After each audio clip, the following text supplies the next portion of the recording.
మీరు శూషన్లో కనబడిన యూదులందరితోనూ నా నిమిత్తం ఉపవాసం ఉండి ప్రార్థించాను. నేను కూడా నా పరిస్థితులతో కూడా ఉపవాసం ఉండి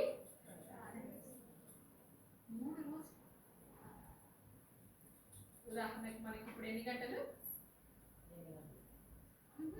10 నుంచి స్టార్ట్ చేద్దాం. 1 2 3 4 5 గంటలు 6 గంటలు ఉంటాం మహా.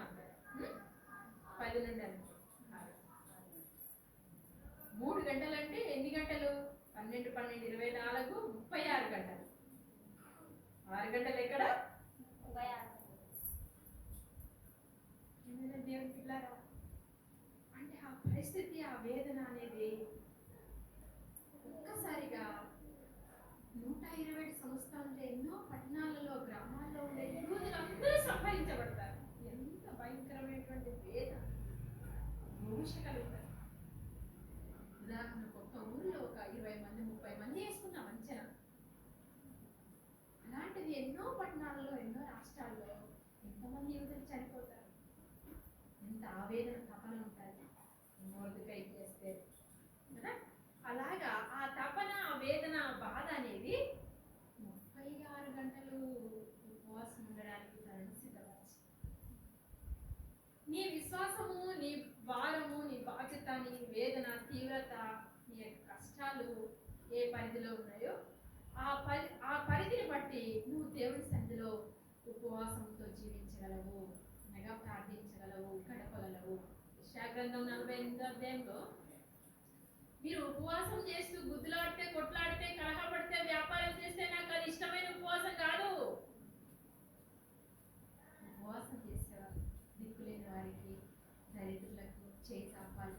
నీ రక్త సంబంధికి ముఖం తిప్పకూడదు. ఏం మాట్లాడితే వాళ్ళతో అమ్మా నా అక్కర ఏదైనా ఉంది, నేను ఏదైతే చేయగలిగింది చేస్తా, చేయలేదు నేను చేయలేదు కదమ్మా. నా ఇంట్లో నేను కలిగేది ముఖం చాటు చేయకూడదు. నీ రక్త సంబంధికి మరణించుకున్న వారు, బాధలో కష్టంలో ఉన్న వారికి చేయాలి చేసినంత సహాయం. వస్త్రహీనుల్ని కనపడినప్పుడు వారికి వస్త్రం ఇవ్వాలి. శత్రువులను ప్రేమించాలి.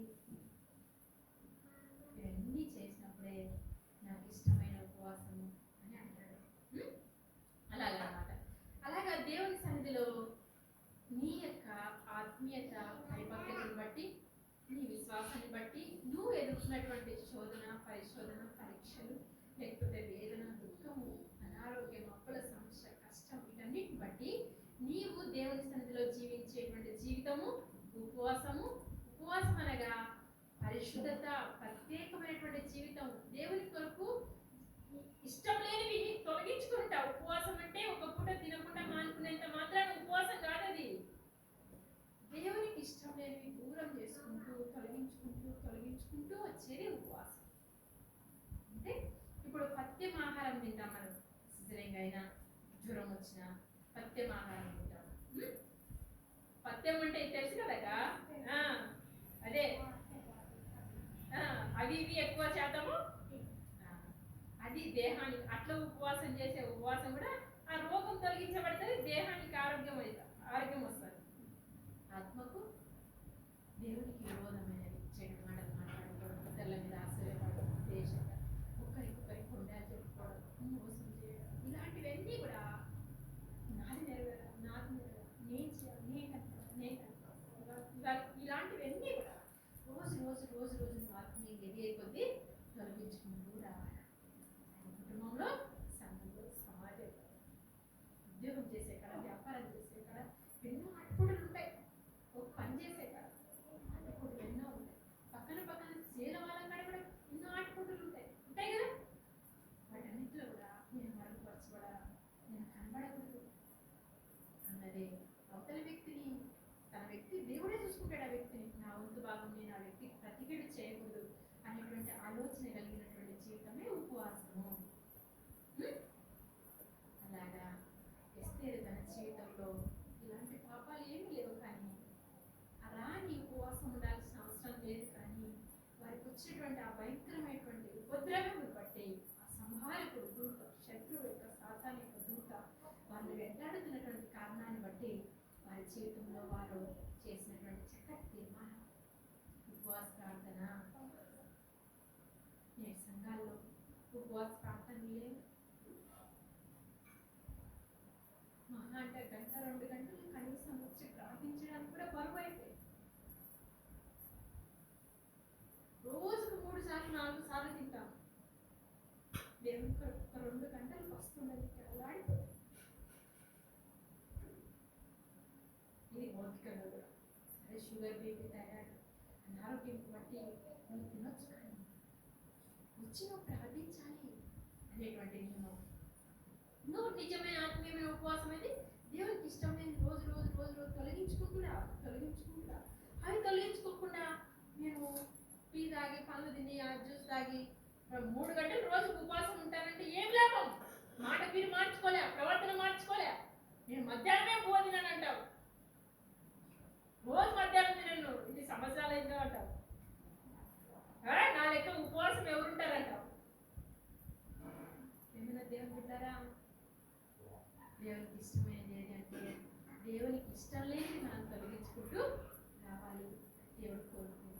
అందులో భాగంగానే ఎస్తేరు తన జీవితంలో నాకు వచ్చినటువంటి పరిశోధన పరీక్ష విషయంలో అట్లా పినతండ్రిని సంతోషపడతా ఉంది, భర్తని సంతోషపెట్టలేదు. కానీ నీ మీద అనుగ్రహం, దేవుని యొక్క దయ మీద అనుగ్రహం మీద ఆధారపడి నేను నశించదను అనగా తండ్రి మాట ప్రకారం ఏం చేయాలి? రాజు దగ్గరికి పోయి మనవి చేయాలి. అది తండ్రి యొక్క మాట తీరు. చెప్తున్నాడు తండ్రి, నువ్వు వెళ్ళి రాజు దగ్గర మనవి చేయి మన గురించి అంటున్నాడు. కానీ రాజు పిలవలేదు. నేను ఎలా వెళ్ళాలి? ఒక తప్ప అలా అంటారు. నేను నశించదను. దేవుని బిడ్డ, ఈ మాటలో ఉన్నటువంటి సారాంశం ఏంటంటే ఇతరుల క్షేమం కొరకు, నా కుటుంబం క్షేమం కొరకు, సంఘం క్షేమం కొరకు నేను దేనికైనా సిద్ధపడి నశించుకోవడానికి, అనగా నేను మరువైపోవడానికి, కనబడకుండా ఉండడానికి, నేను నిస్సహాయ స్థితిలో చేతులు కట్టుకుని ఊపుకుండడానికి కూడా నేను సంపూర్ణంగా ఇష్టపడుతున్నాను. నేను సిద్ధపాటు కలిగి ఉన్నాను. నా అధికారం, నా పెద్దలు చెలాయింపబడకుండా నాకు అవసరం లేదు. సంఘం క్షేమం పొందాలి, కుటుంబం క్షేమంగా ఉండాలి అనేటువంటి భావన. ఒకవేళ నువ్వు చనిపోవాల పరిస్థితి వచ్చినప్పుడు దేవుడు తప్పించేవాడుగా ఉంటాడు. తప్పించాడా లేదా? దేవుడు బిడ్డారా, ఇలాగ మనం మన విశ్వాసంలో అభివృద్ధి చెందాలి అనేటువంటి విషయాన్ని మనం నేర్చుకుంటున్నాం. అదే ఈ మాట, నా కొరకు మీరు ప్రార్థించండి. 7వ అధ్యాయం 3-4 వచనాల్లో కూడా అదే అంటుంది అనమాట. రాజు దయ పొందిన దానిగా చేయబడతా వచ్చింది. రాజు తన దండమును చాపాడు. ఏమని కోరుకుంది? అయ్యా మీరు వచ్చి వెంటనే చెప్పలేదు.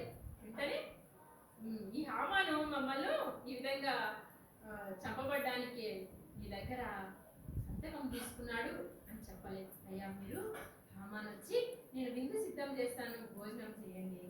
ఈ మాట మనకి ఏ జ్ఞాపకం వస్తుందంటే, నీ శత్రువు ఆకలి కొంటే ఆహారం, డబ్బు కొంటే దాహం, అలాగ నువ్వు చేస్తే అతని తల మీద నిప్పులు కుప్పగా పోయిదు అని పౌలు చెప్తాడు. హామాను పిలిచడం ఏం అవసరము? శత్రువు హామానే కదా వీళ్ళకు. నువ్వు హామాను కూడా భోజనానికి రండి, విందుకు రండి అని పిలుస్తుంది. శత్రువుని ఎవరైనా పిలుస్తారా? వాడు దొరికితే చంపేద్దాం అన్నట్టుగా ఉంటారు. అలాంటి వాడిని భోజనానికి పిలుస్తారు. ఎంత శత్రువును ప్రేమించే గుణం జ్ఞాపకం చేస్తారు. ఒక్క చిన్న మాటలకే మనం ఆ వ్యక్తి మీద ఎంతో ద్వేషం, కక్షను పెంచుకుంటారు. ఇట్లాంటిది ఈ హామాను చేసినటువంటి కుట్ర ఎలాంటిది? నీవు నీ జనులు అందరూ కూడా సంహరించబడాలి. రాజు దగ్గర అదే అంటారు. అయ్యా నేను మనవి చేయకుండా ఎలా ఉండగలనయ్యా? దాసురాలుగా అనగా బానిసలుగా నువ్వు వేరే వాళ్ళకి అమ్మింటే ఈ హామాను నేను మౌనంగానే ఉన్నాను. పూర్తిగా నేను నాశనం చేయడానికి, సంహరించబడ్డానికే ఈయన ప్రయత్నం చేస్తున్నాడు కదా అనే విషయాన్ని జ్ఞాపకం చేస్తున్నాను. మౌనంగానే ఏదోలే, ఒకరోజు కాకుండా ఒకరోజు కొన్ని సంవత్సరాలకైనా ఈ రాష్ట్రంలో నుండి నేను బయటికి వస్తాం, అలాగా అని నిరీక్షణ లేకుండా సమూల నాశనం చేయడానికే ఈ హామాను కుట్ర పన్నాడు కదయ్యా. నేను ఎలాగో మౌనంగా ఉంటానయ్యా అని చెప్పి బ్రతిమలాడుకుంటాం. 8వ అధ్యాయం 3-4 వచనాలు కూడా మనం అదే చూస్తున్నాం. ఏమైనా దేవుని బిడ్డారా, మనం ఇక్కడ నేర్చుకుంటాం. నేర్చుకునే సత్యం ఏది అంటే, ఎస్తేరు మొర్దెకై ఒక యూదా జనాంగం విషయమే పట్టింపు కలిగి ఉండి మొదలుపెడుతున్నారు.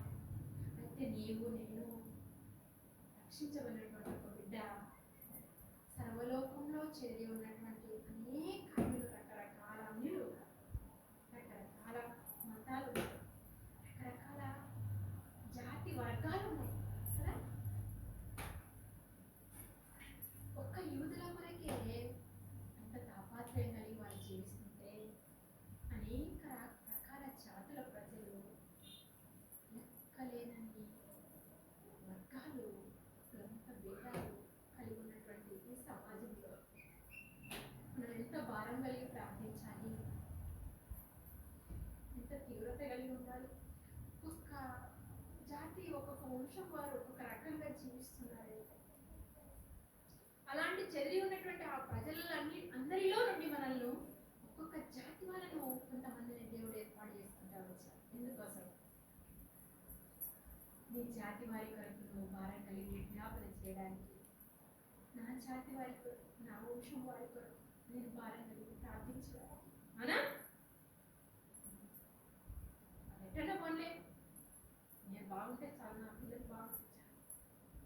సరైనటువంటి అవగాహన లేనటువంటి జీవితాలు, విశ్వాస విషయంలో పరిపక్వత లేని జీవితాలు, ఎన్నిసార్లు వచ్చినా కూడా దేవుని ఇంటికి ఎన్నిసార్లు వాక్యం విన్నా ఆత్మలో ఎదుగుదల లేనటువంటి జీవితం. అలాంటప్పుడు నేనే రక్షించుకోలేవే, నీ జాతి వాళ్ళని ఎలాగ రక్షిస్తావు?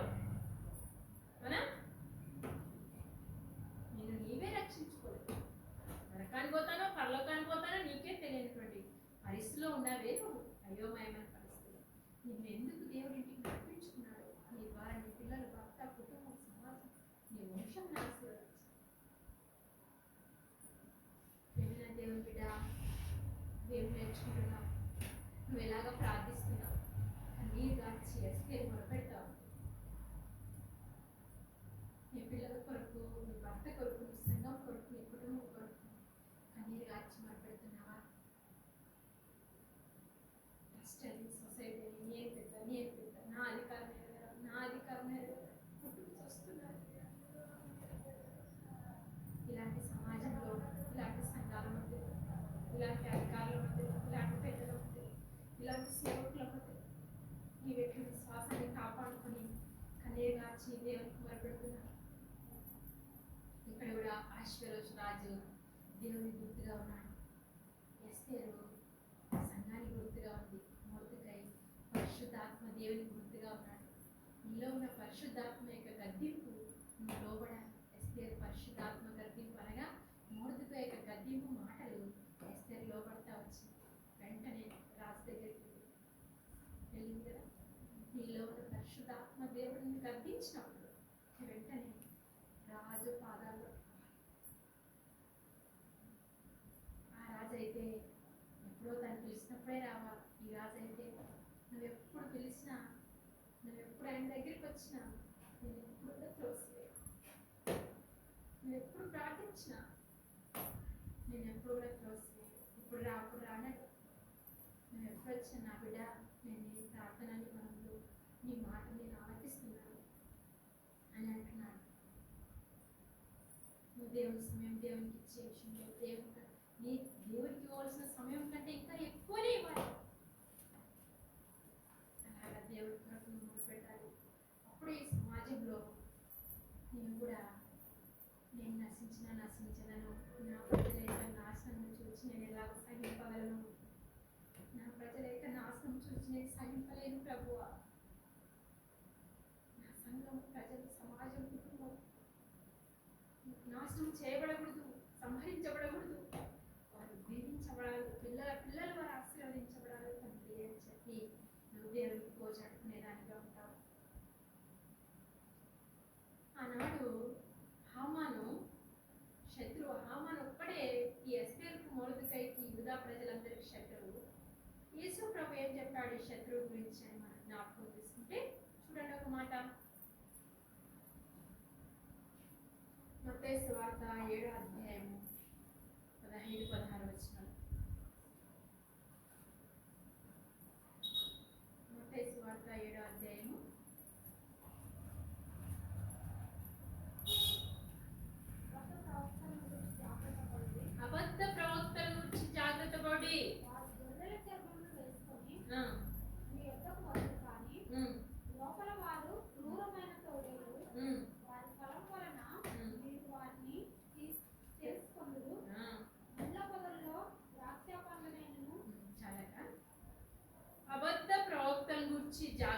చూడండి, వారు గొర్రె చర్మము వేసుకొని మీ ఎద్దకు వస్తురు, కానీ లోపల వారి క్రూరమైన తోడేళ్ళు. వారి ఫలంలో వలన మీరు వారిని తెలుసుకుందరు. ముళ్ళ పొదలో ద్రాక్ష పండ్లైనను పల్లేరు చెట్లను అంజూర పండ్లైనను కోయరు కదా. అబద్ధ ప్రవక్తలు, అబద్ధ బోధకులు నేటి సమాజంలో నువ్వు ఎందరినో చూస్తూ ఉంటావు. నీలో ఉంచినటువంటి దేవుడు పరిశుద్ధాత్మకు వ్యతిరేకంగా ప్రేరేపించే ఏ కార్యమైనా, ఏ మాట అయినా, ఏ ప్రవర్తన అయినా నీ అంతకు నువ్వు దూరపరుచుకుంటూ రావాలి. అందుకే మీరు యేసు ప్రభు చెప్తున్నటువంటి మాట, అనేకులు నా పేరిట వస్తారు, పలువురిని మోసం చేస్తారు. ఏం కాదు, విగ్రహాలకు అర్పించిన దాడ పెట్టినది తింటే ఏం కాదు అంటారు కొంతమంది. ఏం కాదు. అలాగా ఎన్నో రకాలైనటువంటివి మనుషులలోకి తీసుకొని వస్తారు. పైకి చూస్తే బోధకులు, పాస్టర్లు, ఉపదేశకులు, సేవకులు, వర్తమానికులు, లోపల చూస్తే తోడేళ్ల స్వభావం. ఏమైనా దేవుని బిడ్డలారా, నేటి సమాజము ఇలాగ ఎన్నో రకాలుగా ఉంది. ఎస్తేరు మొర్దెకై శత్రువైన హామాను గుర్తించినట్లుగా నీ జీవితంలో, నీ ఆత్మీయ జీవితంలో ఈ యొక్క శత్రువు యొక్క కుతంత్రములు, వారి క్రియలను గుర్తించాలి. అప్పుడే నువ్వు బలంగా ప్రార్థించగలవు. అర్థమైందా? అందుకే అబద్ధ ప్రవక్తల గురించి జాగ్రత్త పడి, జాగ్రత్త కలిగి ఉండాలి. అంటే నువ్వు ప్రార్థనలో పోరాడాలి, తెలుసుకోవాలి. ఆ వ్యక్తుల గురించినటువంటి వారి క్రియలని అర్థమైపోతాయి. నీ క్రియలు ఎలా ఉన్నాయో, వారి క్రియలు ఎలా ఉన్నాయో అర్థమైపోతాయి. నీవు అబద్ధ బోధకులను, అబద్ధ ప్రవక్తలను అనుసరిస్తూ నడుచుకుంటూ నీ క్రియలు ఎలా ఉన్నాయో అర్థమైపోతాయి. అది గ్రహించుకొని ఆత్మీయ జీవితంలో సంఘం కొరకు, కుటుంబం కొరకు, సమాజం కొరకు భారం కలిగి ప్రార్థించాలి అని దేవుడు చెప్తున్నాడు. ఎస్తేరు గ్రహించినట్లుగా, మొర్దెకై గ్రహించినట్లుగా యేసు ప్రభు ఆ యొక్క శిష్యులతో, ఆ సమాజంతో చెప్తున్నటువంటి మాట మీరు కూడా గ్రహించండి. జాగ్రత్తగా ఉండండి. నా బిడ్డలారా, పైకి చూడక గొర్రె చర్మమే ఉంటుంది, లోపల క్రూరత్వం, దేవునికి ఇష్టం లేదు. వేశ్యలు, 5-6 మంది భక్తులు కలిగి ఉన్నటువంటి వేశ్యనైనా దేవుడు క్షమించి పరలోక రాజ్యంలో చేస్తాడు కదా. వేషధారులను క్షమించాలి. వేషధారణ అంటే ఏంటంట? అదే క్రూరమైన తోడేలు స్వభావం. అయితే గొర్రె చర్మం లోపల. దేవుడు క్షమించాలి. మన జీవితాన్ని చక్కపరుచుకొని, సరి చేసుకొని దేవుడి కొరకు పరిపూర్ణంగా బ్రతకడానికి సిద్ధపడాలి. రోజు సిద్ధపడాలి. 3 పూటల ఆహారం దేహానికి ఎంత ఆరోగ్యాన్ని కలిగిస్తుందో, నువ్వు చేసేటువంటి ప్రార్థన, ధ్యానం, ఉపవాసం అనేది నీ ఆత్మను శుద్ధి చేసి ఆరోగ్యాన్ని కలిగిస్తుంది. ఏది వేషధారణతో ఉన్నది, ఏది ఆ తోడేలు స్వభావం, ఏది క్రూరత్వం అనేది పరిశుద్ధాత్మ దేవుడు నీకు బయలుపరుచుకుంటూ నిన్ను ఆయన రూపాంతరంలో మారుస్తాడు అనే విషయాన్ని గుర్తుపెట్టుకొని జాగ్రత్త కలిగి ఉండాలి. మరొక మాట చూడండి, అదే మత్తయి సువార్త 10వ అధ్యాయం 21వ వచనం.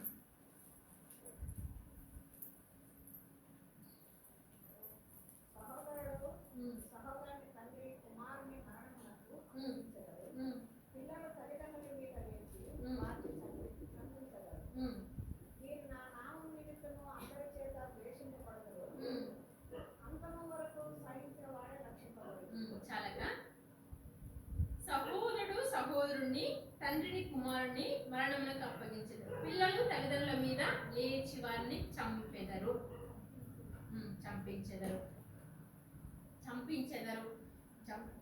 ఏమంటారు? వారు చంపకపోయినా చంపే వాళ్ళను. ఏమి మాట? యేసు ప్రభు చెప్తున్నటువంటి మాట. ఆ తండ్రులు, ఆ పిల్లలు ఆత్మీయంగా జీవించినప్పుడు, లేకపోతే ఈ పిల్లలు ఆత్మీయంగా జీవించినప్పుడు వారి మధ్యలో వచ్చేటువంటి భేదాలు, భిన్నాభిప్రాయాలు, భక్తురాలు నువ్వు, దేవుడు అంటే ఇష్టం లేని వారు తల్లిదండ్రులు దేవుడు నమ్ముతున్నారనుకో, నువ్వు భలే భక్తురాలు నువ్వు అని రకరకాల